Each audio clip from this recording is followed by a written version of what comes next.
मैं आपका धन्यवाद देता हूं कि इस ऐतिहासिक चर्चा जो 150वीं वर्ष में हो रही है उसमें मुझे बोलने का मौका मिल रहा है। वंदे मातरम के आज हम 150वें वर्ष के बाद दोबारा हम लोग इस सदन में याद कर रहे हैं और हमें गर्व है इस बात का कि हम लोग इस समय पर बंकिम चंद्र चट्टोपाध्याय जी को भी याद करें जिन्होंने इतना शानदार और ऐसा राष्ट्र को गीत देके गए हैं जिस गीत ने लाखों लाख लोगों को जागरूक किया, उनके बीच उत्साह भरा और आज़ादी के उस समय पर जिस समय अंग्रेजों के खिलाफ लड़ाई लड़ी जा रही थी, वंदे मातरम हमें ऊर्जा देता था, हमें ताकत देता था, हमें एकजुट कर करके अंग्रेजों के खिलाफ लड़ने का एक माध्यम बनाता था। वो वंदे मातरम के गाने पर आज जब 150 वर्ष हो रहे हैं मुझे बोलने का मौका मिला, इसके लिए मैं आपका बहुत बहुत आभार और धन्यवाद देता हूं। ये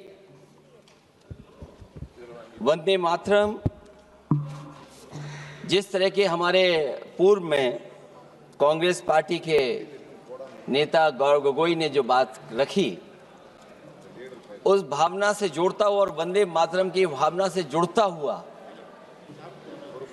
जिस समय कलकत्ता के कांग्रेस के अधिवेशन में रविन्द्रनाथ टैगोर जी ने गीत गाया, उसके बाद लोकप्रियता इसकी आम लोगों के बीच पहुंच गई।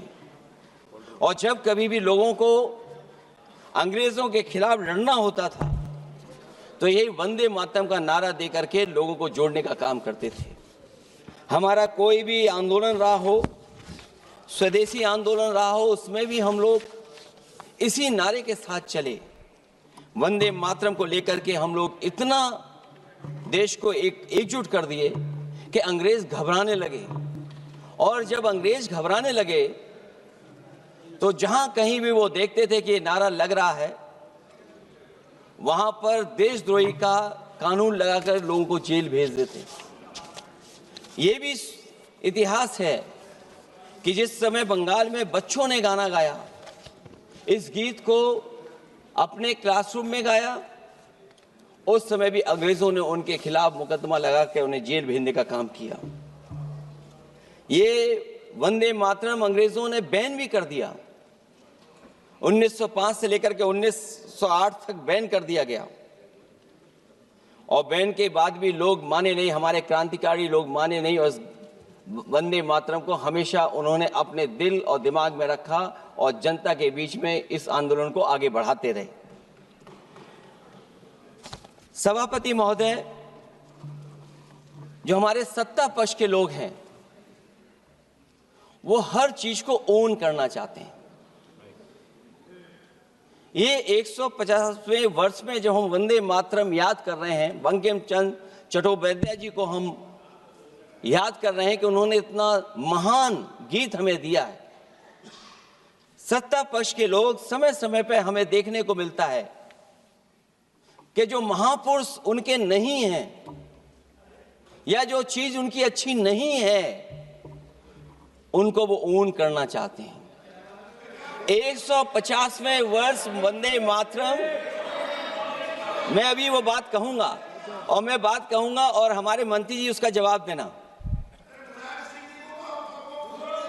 सभापति महोदय, क्योंकि ये बात ओन करने की आ रही, अपनाने की बात आ रही, तो मैं सभापति महोदय, मैं अपने सत्ता पक्ष के लोगों को याद दिलाना चाहता हूं। सत्ता पक्ष के लोगों की जो पार्टी आज है भारतीय जनता पार्टी, जिस समय गठन हो रहा था, हमारे मुंबई और महाराष्ट्र के लोग जानते होंगे कि जिस समय गठन की चर्चा थी उस समय आपके जो अध्यक्ष चुने गए थे उनको जो भाषण देना है उस पर भी बहस चल रही थी।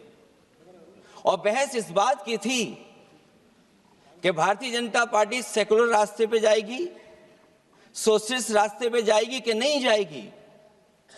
तमाम विरोध के बाद भी उस समय के उनके राष्ट्रीय अध्यक्ष जो चुने गए थे, उन्होंने वही रास्ता अपनाया अपने भाषण में। समाजवादी आंदोलन, समाजवादी विचारधारा और सेकुलर रास्ता अपनाया। और वही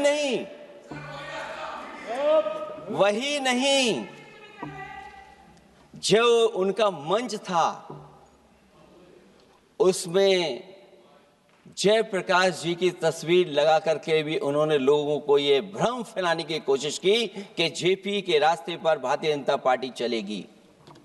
बताएं माननीय मंत्री जी, आप कितने सेकुलर हैं आज, कितने सोशलिस्ट हैं आज? अभी गौरव गोगोई जी ने ठीक कहा, इंडिगो का हवाई जहाज उड़ नहीं रहे कि उड़ाए नहीं जा रहे हैं? उड़ाए नहीं जा रहे। और क्या बात कही गई थी कि गरीब भी उसमें चल सकेगा। इसलिए सभापति महोदय, मैं बात दूसरी तरफ नहीं ले जाना चाहता हूं। वंदे मातरम सिर्फ गाने के लिए नहीं है, निभाने के लिए भी होना चाहिए। सभापति महोदय, आज हम आकलन करें, पीछे मुड़ करके देखें कि हम इस वंदे मातरम को कितना निभा रहे हैं। जिस वंदे मातरम ने आजादी के आंदोलन में सबको जोड़ा, आज के दरारवादी लोग उसी से देश को तोड़ना चाहते हैं। ऐसे लोगों ने, सभापति महोदय, ऐसे लोगों ने पहले भी देश के साथ दगा किया और आज भी कर रहे हैं। ये चर्चा तो जोड़ने का काम करेगी ना अखिलेश जी, क्योंकि आज वंदे मातरम की चर्चा, वही मैं कह रहा हूँ, वंदे मातरम में जोड़ने का ही काम करेगी। वंदे मातरम कोई दिखावा नहीं है, ना ही राजनीति का विषय है। क्योंकि सभापति महोदय, हम जब ये चीज इनके विचारों से, इनके भाषणों से जब बाहर सुनते हैं तो ऐसा लगता है कि वंदे मातरम इन्हीं का बनवाया हुआ गाना है। जिन्होंने, सभापति महोदय, जिन्होंने आजादी के आंदोलन में भाग ही नहीं लिया है, वो वंदे मातरम का महत्व क्या जानेंगे। सच तो ये है कि सरफरोश लोग वंदे मातरम दिल से बोलते थे। उन आजादी के दीवानों के खिलाफ कुछ लोग अंग्रेजों के लिए जासूसी और मुखबिरी का भी काम करते थे। दरअसल ये राष्ट्रवादी नहीं बल्कि राष्ट्र विवादी लोग हैं। जहां विवाद करना हो, कभी अंग्रेज विवाद कर करके, डिवाइड कर करके, डिवीजन कर करके राज किया करते थे। सभापति महोदय, आज भी वही रास्ता कुछ लोग अपना रहे हैं। वो डिवीजन का रास्ता अपना रहे हैं, डिवाइड का रास्ता अपना रहे हैं, दरारवादी रास्ता अपना रहे हैं। इनका इतिहास खंगाला जाए कि इन्होंने आजादी के पहले और आजादी के बाद वंदे मातरम क्यों नहीं गाया। ये सभापति महोदय, आज जब हम वंदे मातरम पे इतनी चर्चा कर रहे हैं, जिस भाव से हम लोग यहाँ बैठे हैं, कम से कम ये भी खंगाला जाए इतिहास में कि वंदे मातरम कुछ लोगों ने कब गाया। उन मुखबरों से ये सवाल पूछा जाए कि स्वतंत्रता के बाद भी उन्होंने अपना गीत क्यों बनाया। उनकी एक रंगी सोच ने तिरंगा क्यों नहीं फहराया। वंदे मातरम सियासत के झूठे राष्ट्रवादियों के लिए नहीं है। गलत लोगों की गलत मंशा पूरा देश समझता है और केवल यही नहीं ओन करते हैं। कभी कभी भारत माता का जो चित्र है, जो पेंटिंग कभी बंगाल के महान लोगों ने बनाई थी,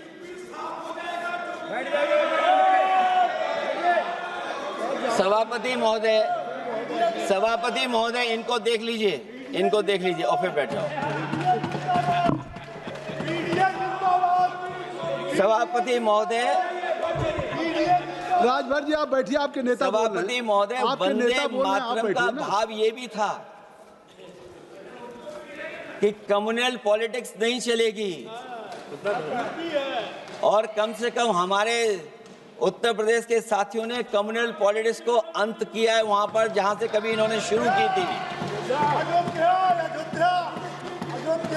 और सभापति महोदय, वंदे मातरम एक भाव के रूप में हमारे अंदर बसा है, चाहे उसके शब्द न याद हों, चाहे अर्थ न मालूम हो, चाहे पूरा याद न हो, उस सच्चे भारतीय के अंदर देश प्रेम की भावना जगाने के लिए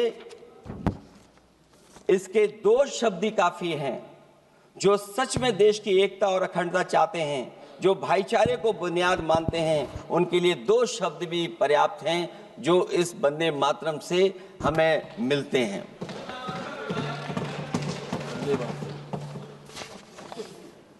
दूसरा किस्सा सुना दो अध्यक्ष महोदय। सभापति महोदय, इनका इतिहास खंगाल लीजिए, पूरा निकाल लीजिए। चुनावी सभाओं में कभी बाबा साहब भीमराव अंबेडकर जी की तस्वीर ये लोग नहीं लगाते थे। ये बात अगर सही हो तो बता दो।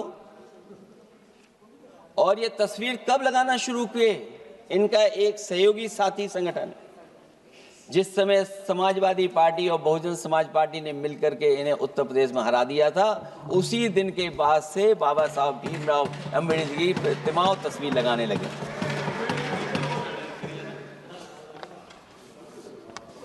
इसलिए सभापति महोदय,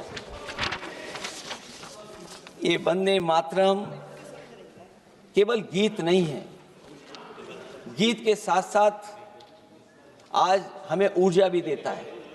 उस समय क्रांतिकारियों को ऊर्जा मिलती थी, एकजुटता का नारा था, हम साथ लेकर के चल रहे थे सबको, और देश के सभी लोगों ने जाति धर्म को भुला करके एक साथ मिलकर के वंदे मातरम के सहारे अंग्रेजों को भगाने का लगातार कोशिश की।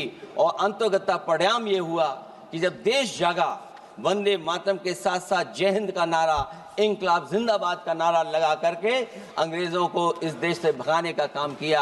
आज सभापति महोदय, जब हम चर्चा कर रहे हैं, हम कैसा देश बनाना चाहते थे और किस दिशा में हम लोग देश को ले जा रहे हैं।